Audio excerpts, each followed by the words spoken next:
For these questions, we're going to classify polygons.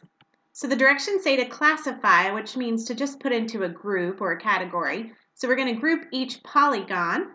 And a polygon is just a shape that's made out of straight line segments, and it's closed.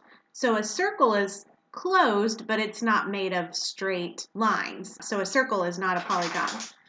And an arrow is made of straight lines, but it's not closed, so it's not a polygon. So to be a polygon, it has to be closed, and it has to be made of only straight lines.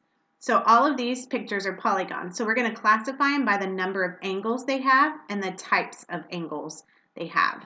And remember, the types are acute, right, and obtuse. So let's just do some examples. On number 1, we see that we have a triangle. So the first thing I want to do is classify it by the number of angles. So tri means 3, and that's why triangles have 3 angles.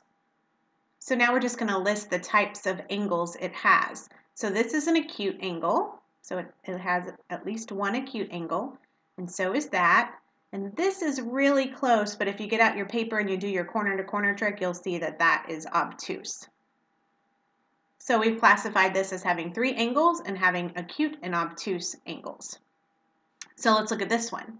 Here we have 1, 2, 3, 4 angles. This is a trapezoid, so it has 2 acute angles and 2 obtuse angles. So let's look at number 3. First thing we want to do is find the number of angles. So it has 1, 2, 3, 4, 5. So it has 5 angles, and that is acute. Acute. This is actually an obtuse angle because we're measuring inside of the shape. So this angle actually goes from there all the way to there, almost the whole entire circle. So that is an obtuse angle. So that's acute and that's acute. Okay, so for number 4, we have 4 angles. And we only have right angles. And that's what makes a rectangle. It has to have 4 right angles. And the last one, we have a rhombus, and it has 4 angles, and 2 of them are acute, and 2 of them are obtuse. So that's how you solve these types of problems.